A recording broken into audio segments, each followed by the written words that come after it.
Sound has a special way of transporting you back to a memory, a moment, at the snap of a finger. When hearing a familiar sound, you can trace back everything in your entire life that led up to and transpired since that sound first entered your life.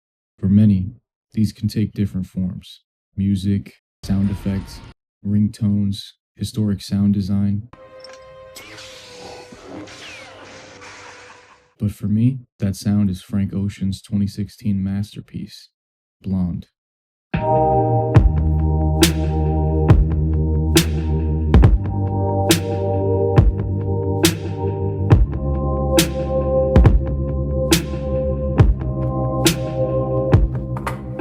I was driving home from work the other night, and a song came up on my playlist that I haven't heard in ages. Close to You. It got me thinking of a simpler time. I was in high school, and things were never easy. But something in Blonde spoke to me so much back then, and still does till this day. Believe it or not, we're coming up on a decade since this album was released, and while the wait for new music from Frank has felt like an eternity, something about Blonde sticks all these years later. I do feel more like a visual artist when your storytelling is, your own experiences and memories and, personal wisdom and knowledge. So a lot of that, when I pull from that place, it comes along with pictures. And when I'm trying to make a song, even the form of it, even the part that doesn't have words, the parts that don't have words, it's still, really trying to make a photograph out of something that you can never see. At the time, Blonde attached itself to summer nights and car drives with a friend or a lover. Feelings of insecurity were heightened by lyrics like "Keep a place for me." I'll sleep between you, there's nothing.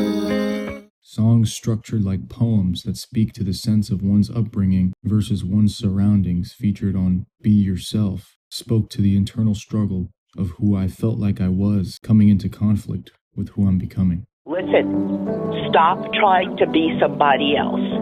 Don't try to be someone else. More recently, though, the entire album takes on a new meaning.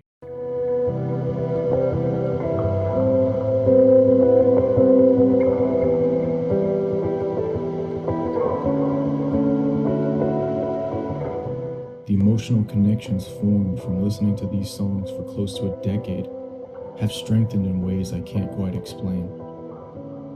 The desire to be close to someone you once loved and knew, meeting the despair of being unable to, is more relevant in my adult life than it ever has been.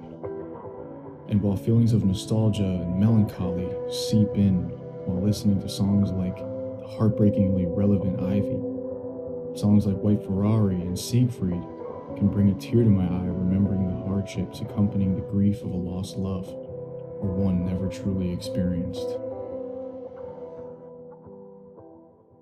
Frank spends the majority of Blonde framing his own memories we'll never see through music we'll be listening to forever. It's created timeless classics that speak to the somber youthfulness that seems happier now than when you were in it. Songs like Nights and its memories of the good times, or Good Guy's poetic description of a failed attempt to find a spark in someone new. All of it speaks to the universality of Frank's living life and telling you about it later mentality, while also forming new connotations as life goes on. For fear of rambling on too long or not having anything to say, I'll leave you with this. While nobody knows when Frank is dropping a new album, if ever, I can confidently say that my emotional connection to Blonde is as strong to me as it was to Frank when he was writing it. The ability to take lyrics intended as one man's experiences in life and extract the emotion out of them to redefine them into my own experiences is something that not all music can do, but in the hands of a talented and passionate artist like Frank, words can transcend meaning and evolve into feelings.